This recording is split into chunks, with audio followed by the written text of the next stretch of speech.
Olá, sejam muito bem-vindos ao Tarde Cidade. E hoje eu recebo aqui em nossos estúdios para a gente bater um papo, ele que é um dos deputados mais polêmicos deste país, que é o Kim Kataguiri. Kim, seja bem-vindo aqui à Tati Record TV, ao Tarde Cidade. Muito obrigado, Orlando, prazer estar aqui no programa. Eu acertei quando eu falei um dos mais polêmicos do país ou não? Não sei, aí é a opinião sua. Mas é que é polêmico, não é? Temos algumas polêmicas, sim. Agora, vamos começar direto com polêmica e um assunto que vem sendo discutido na internet, na televisão, em todos os lugares, que é sobre a linguagem neutra.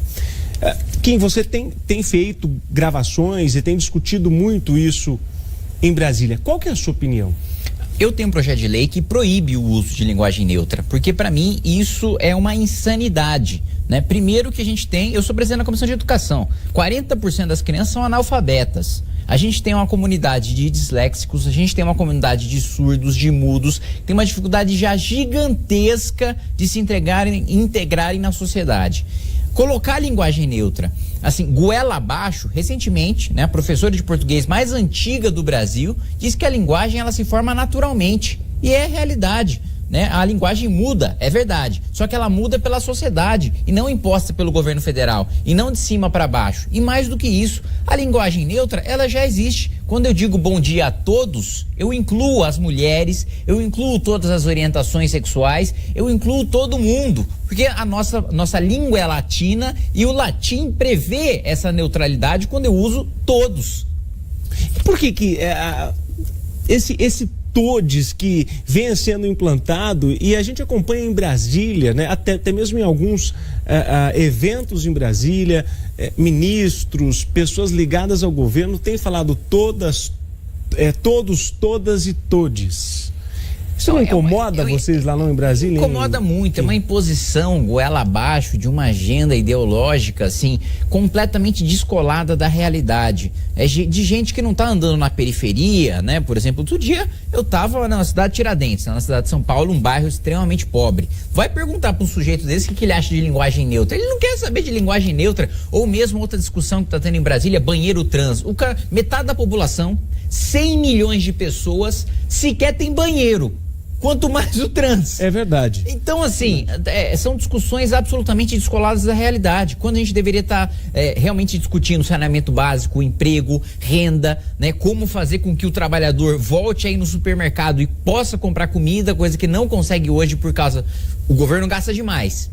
Passa na conta do cidadão. E aí o cidadão paga essa conta do supermercado. Quer dizer, tem outros assuntos importantes em Brasília e fica numa discussão de todos. Em vão, né? Que todes. Exatamente. Isso é prejudicial para todos nós, né, Kim? Para toda a sociedade. Toda a sociedade fica sendo prejudicada com isso. Porque na bolha de Brasília, e recentemente foi feito um estudo mostrando que o bairro mais rico do país é o Lago Sul, em Brasília, né? Ou seja...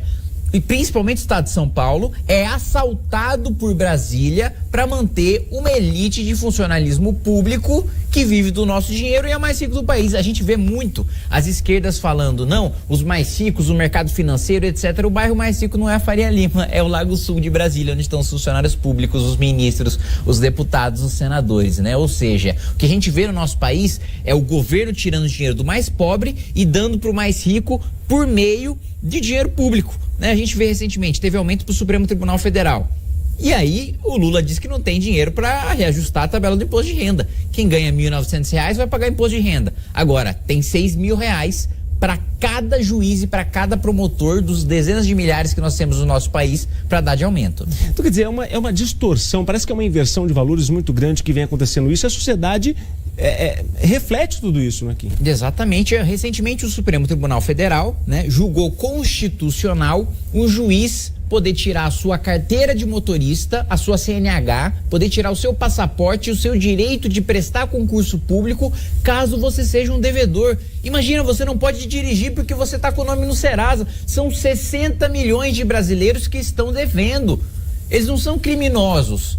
Prestar um concurso público pode ser a saída dele para ele pagar suas dívidas. Ter a CNH e trabalhar como Uber, como motorista, pode ser a saída para ele pagar suas dívidas. E justamente contra isso eu também apresentei um projeto de lei para reverter essa decisão do Supremo Tribunal Federal.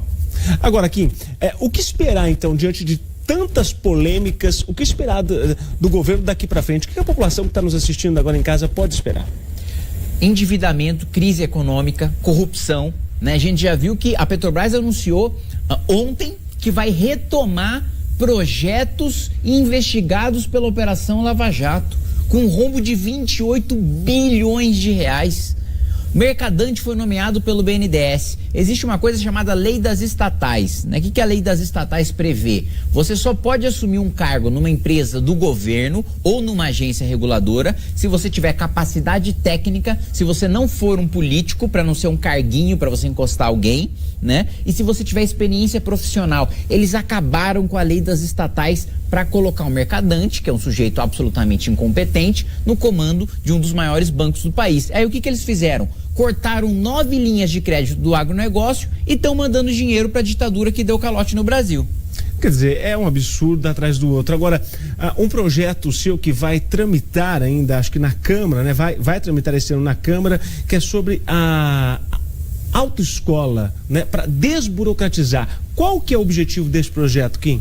Hoje, bom, primeiro o que o meu projeto faz? Ele diz o seguinte: se você passou no exame teórico, passou no exame prático, você não precisa ter feito aula na autoescola. Porque hoje você gasta R$2.500, R$3.000, muitas vezes por um serviço que poderia ser muito mais barato se fosse prestado por um instrutor particular, né? O modelo brasileiro só existe no Brasil.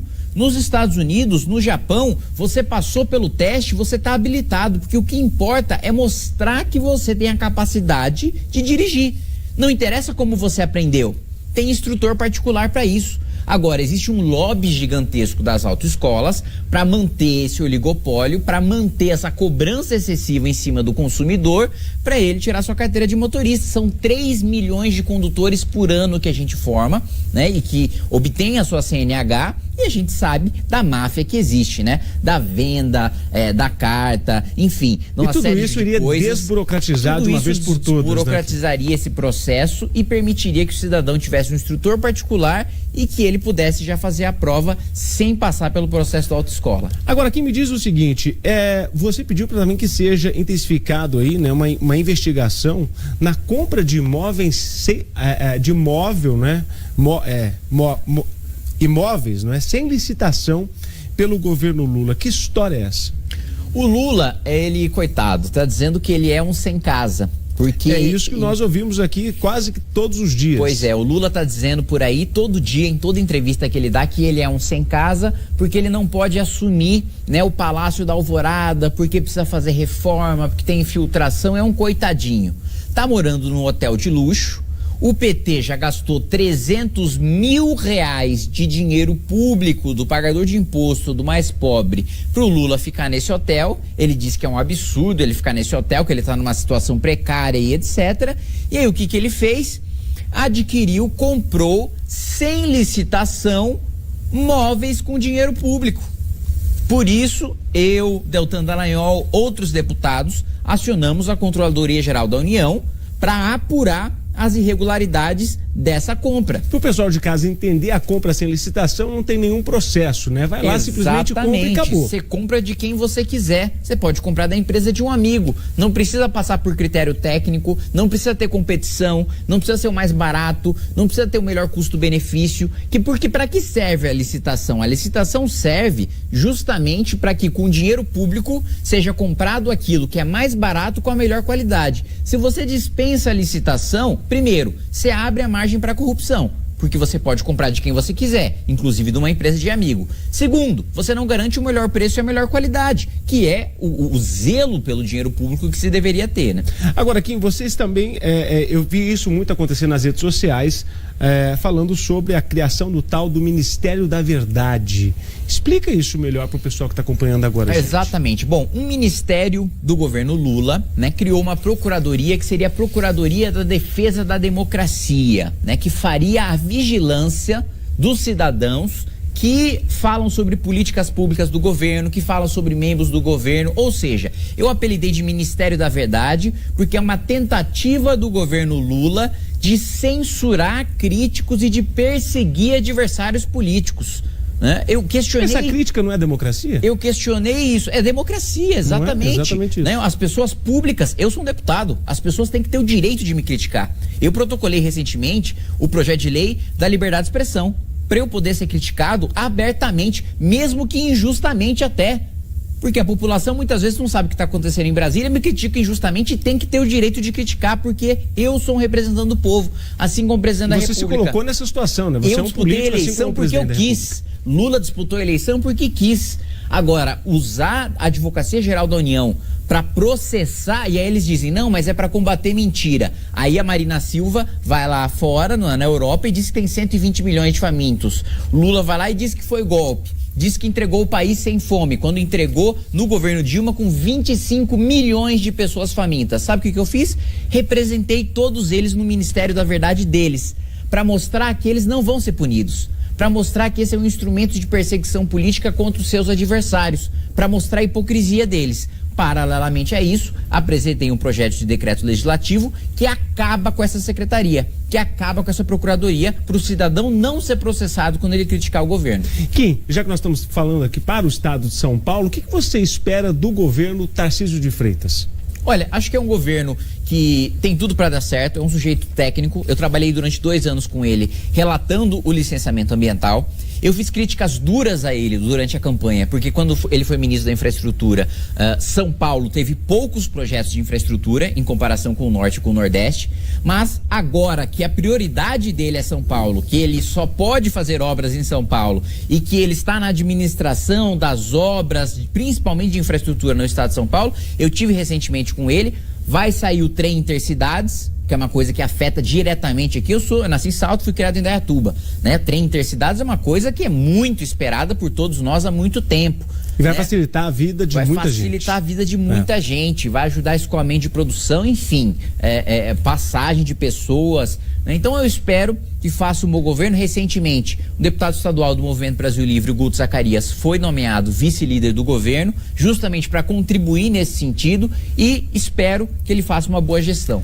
Ok, vou ter que trazer aqui outras vezes durante esse ano pra gente bater papo. O nosso programa é muito rápido. Eu tenho ainda o último minuto final, mas eu preciso te perguntar, essa história do Danilo Gentili candidato à presidência, isso é verdade ou é mentira? É verdade. O Movimento Brasil Livre já forma um programa de governo sério para ele disputar as eleições, e não é porque ele é humorista que tem um preconceito. Não, né? É uma piada nessa história. Porque ele é humorista. O Zelensky hoje é o maior líder mundial, tá vencendo a Rússia na guerra e é um humorista. Ronald Reagan era um humorista e foi um dos maiores presidentes dos Estados Unidos, né? E o Danilo Gentili, para quem acompanha as redes sociais dele, o Twitter dele especialmente, tem opiniões políticas fortes desde muito tempo. Então, peraí, pode ter médico, pode ter engenheiro, pode ter até ladrão na política, mas não pode ter humorista, né? Então, defendemos a candidatura dele sim, a pré-candidatura dele sim, e vamos estar junto com ele em 2026. É verdade, não é fake news. É verdade.